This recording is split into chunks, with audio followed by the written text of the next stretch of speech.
خواجہ غریب نواز رحمۃ اللہ تعالی علیہ جس وقت بغداد مقدس پہنچے تو اس وقت قطب الاقطاب محبوب سبحانی شیخ عبد القادر جیلانی رضی اللہ تعالی عنہ یعنی آپ کی عمر جو تھی زیادہ ہو گئی تھی۔ حضور غوث اعظم رضی اللہ تعالی عنہ نے فرمایا ہمارے خالہ زاد بھائی حسن کو ہمارے خاص حجرے میں ٹھہرایا جائے، اور 3 دن تک حضور غوث اعظم رضی اللہ تعالی عنہ نے غریب نواز کی مہمان نوازی کی، اور تیسرے دن تنہائی میں اپنے پیارے بھائی کو سینے سے لگایا اور آپ کو اسم اعظم تعلیم فرمایا۔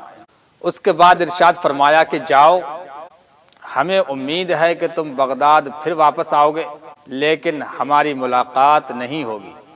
میں نے جان لیا کہ تمہارا حصہ کہاں ملنے والا ہے۔ خواجہ غریب نواز رحمۃ اللہ تعالی علیہ پھر جب دوبارہ حج کرنے کے بعد بغداد معلیٰ آئے تو معلوم ہوا کہ حضور غوث اعظم رضی اللہ تعالی عنہ کا وصال ہو چکا ہے۔ معلوم ہوا کہ غوث پاک رضی اللہ تعالی عنہ اور خواجہ غریب نواز کی ملاقات ہوئی ہے، اور ہمارے پیارے پیر سرکار غوث اعظم رضی اللہ تعالی عنہ کی عمر شریف بڑھاپے کی تھی، اور ہمارے پیارے خواجہ غریب نواز کی عمر شریف جوانی کی تھی۔ اور دوسری بات یہ معلوم ہوئی کہ ہمارے دونوں بزرگ آپس میں خالہ زاد بھائی ہیں۔ خواجہ غریب نواز فرماتے ہیں کہ میں اپنے پیر و مرشد حضرت خواجہ عثمان ہارونی کے ہمراہ مکہ مکرمہ میں خانہ کعبہ کی زیارت سے مشرف ہوا۔ میرے پیر و مرشد حضرت خواجہ عثمان ہارونی رضی اللہ تعالی عنہ حتیم کعبہ میں میزاب رحمت کے نیچے مجھے لے کر گئے اور میرا ہاتھ پکڑ کر میرے حق میں دعا کی، یا اللہ میں نے معین الدین کو تیرے سپرد کیا، میرے بس میں جتنا تھا میں نے معین الدین کو بنا سوار دیا ہے، اب تو قبول فرما لے۔ پردہ غیب سے آواز آئی، میں نے معین الدین کو قبول کر لیا ہے۔ حضرت عثمان ہارونی رضی اللہ تعالی عنہ اس آواز کو سن کر بہت خوش ہوئے اور بارگاہ الہی میں سجدہ شکر ادا کیا۔ خواجہ غریب نواز فرماتے ہیں کہ حج سے فراغت کے بعد میں اپنے پیر و مرشد حضرت خواجہ عثمان ہارونی رضی اللہ تعالی عنہ کے ساتھ مدینہ طیبہ میں محبوب خدا رسول اللہ صلی اللہ تعالی علیہ وسلم کے مزار اقدس در انور پر حاضر ہوا تو میرے پیر و مرشد نے فرمایا سلطان دو جہاں کو سلام کرو۔ خواجہ غریب نواز فرماتے ہیں کہ میں نے مزار انور پر بڑے ادب و احترام کے ساتھ سلام پیش کیا تو روضہ پاک سے آواز آئی، وعلیکم السلام یا قطب مشائخ بحر و بر، یعنی وعلیکم السلام اے خشک و تر جنگلوں اور پہاڑوں کے سردار۔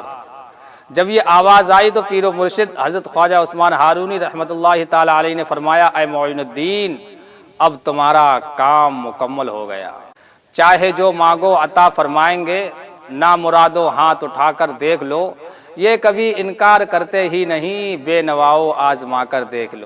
دوران سفر میں 20 سال تک اپنے پیر و مرشد کی خدمت کرنے کے بعد خواجہ غریب نواز رضی اللہ تعالی عنہ 52 سال کی عمر میں اپنے پیر و مرشد سے رخصت ہوئے۔ رخصت کے وقت پیر و مرشد نے آپ کو خرقہ خلافت سرفراز فرمایا اور تبرکات محمدی صلی اللہ تعالی علیہ وسلم جو حضرات خواجگان چشت میں سلسلہ بسلسلہ چلے آ رہے تھے، خواجہ غریب نواز کو عطا فرما کر اپنا جانشین اور صاحب سجادہ بنا دیا۔ خود خواجہ غریب نواز رحمۃ اللہ تعالی علیہ نے اس واقعے کو تفصیل سے اپنے قلم سے یوں بیان فرمایا ہے۔ حضرت پیر و مرشد نے ارشاد فرمایا، اے معین الدین میں نے یہ سب کام تمہاری تکمیل کے لیے کیا ہے، تم کو اس پر عمل کرنا لازم ہے، اور سچا مرید وہی ہوتا ہے جو اپنے پیر کے ارشادات کو جگہ دے یعنی مانے۔ اس ارشاد کے بعد عصائے مبارک، نالین، کھڑاؤں اور مسلح عنایت فرمایا۔ پھر ارشاد فرمایا، یہ تبرکات ہمارے پیران طریقت کی یادگار ہیں جو رسول اللہ صلی اللہ تعالی علیہ وسلم سے ہم تک پہنچے ہیں اور ہم نے تم کو دیے ہیں، ان کو اسی طرح اپنے پاس رکھنا جس طرح ہم نے رکھا ہے، جس کو مرد پانا اس کو ہماری یہ یادگار دے دینا، اور خلق سے